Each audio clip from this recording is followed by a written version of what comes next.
আসসালামু আলাইকুম সবাইকে। কেমন আছেন সবাই? আশা করি সবাই ভালো আছেন।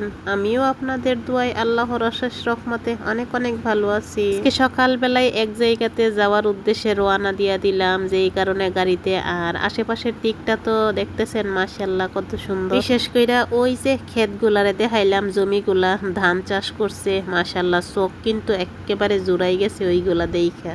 তো ফাইনালি আইসা পড়লাম হসপিটালে। আর আজকে হসপিটালে আইছি, আমার ছোট বোনের শরীরটা বেশি একটা ভালো না, ওর শরীরটা একটু অসুস্থ, এই কারণে ওরে ডাক্তার দেখানোর লাগি দৌড়ায় আসা লাগছে। আমি এক জায়গা থেকে আসছি, আবার ও আরেক জায়গা থেকে আসছে। আইসা দুজন একসাথে হইলাম, হওয়ার পর এই যে আমরা আমাদের ব্রাহ্মণবাড়িয়াতে হসপিটালে ডাক্তার দেখানোর লাগি আইসা পড়লাম। ডাক্তার দেখানো শেষ, এখন শুধু একটা আলট্রা করবো, যেই কারণে এই যে বৈশা রয়েছে। আর ওই দিক দিয়ে দেখছেন কত কত মানুষের ভিড়। আর আমার পিছনে এই যে দুইজন মানুষ দেখতেছেন, এই মানুষগুলার ভিডিও একটু কইরা নিলাম। এই মানুষগুলার যে অঙ্গভঙ্গি আর যেই রকম একটা গেটআপ ছিল, এই গেটআপ দেখে এই যে নার্সগুলা সবাই এইখানে দাঁড়াইয়া শুধু ওনাদেরকেই দেখতেছিল। দেখা ওনাদের হাসি এত যে হাসা আসতেছিল, যা দেখা সবাই হাসাহাসি করতেছে, কিন্তু তাদের বিন্দু পরিমাণও একটু খারাপ লাগতেছে না যে আমাদের এই রকম অবস্থা দেখে সবাই এইভাবে হাসাহাসি করতেছে। তো আমার বোনের ছেলে এত যে মাশাআল্লাহ দুষ্টু,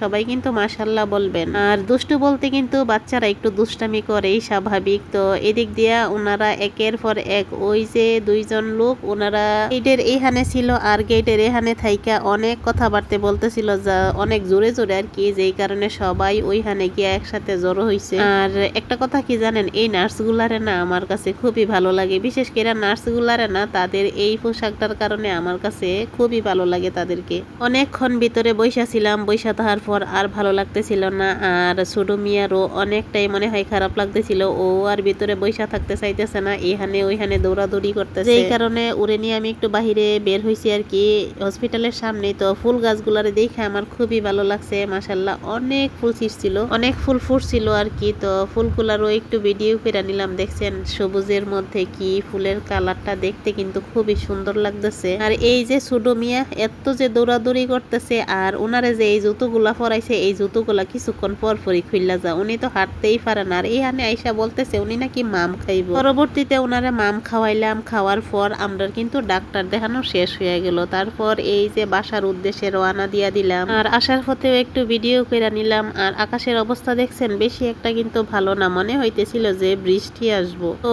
অবশেষে ফাইনালি কিন্তু বাসায় আইসা পৌঁছালাম। আর আসার সময় কিছু জিনিস নিয়ে আইলাম, কি কি নিয়ে আইলাম তাও একটু শেয়ার করতেছি। ফার্স্টে এদিক দিয়ে স্ট্রবেরি গুলা নামাই নিলাম। আর স্ট্রবেরি আমার ছোট ছেলে আর ছোট মেয়ের অনেক পছন্দের। আর এইখানে আমি দুইটা ফল দেখাইতেছিলাম, যে একটা একেবারে লাল টুকটুক, আর আরেকটা বেশি একটা লাল হয়েছে না, যেটা বেশি লাল ওইটা মিষ্টি হইব। আর সাথে করে নিয়ে আইছিলাম পেয়ারা গুলা মনে হয় আজকেই আনছিল, একদম টাটকা ছিল, যেই কারণে আমি এখানে 1 কেজি পেয়ারা নিয়ে আইছিলাম। আর ইফতার তো আইসা বানাইতেও পারি নাই, আর রান্না করতেও পারি নাই, অনেকটা সময় হইয়া গেছিল, যেই কারণে আমি আসার সময় অল্প অল্প করে কিছু ইফতারও নিয়ে আইছিলাম আর কি। ফার্স্টেই কিন্তু আমি অল্প পরিমাণের বুট নিয়ে আইছিলাম, যা অল্প টাকায়। আর সাথে করে কিছু বরিন্দাও নিয়ে আইছিলাম, এইখানে বেগুনিও নিয়ে আইছিলাম, তারপর আলুর চপও নিয়ে আইছিলাম, আর সাথে কিছু পেঁয়াজও নিয়ে আইছিলাম। আর এই যে আলুর চপ গুলা দেখেন, এই আলুর চপ গুলারে ফার্স্টে দেখে আমি মনে করছিলাম এইগুলা বুঝি বুলবুলা। পরবর্তীতে উনি বলতেছেন না, এইগুলা আলুর চপ। ওই লোকে গোল গোল করে বানাইছে দেখা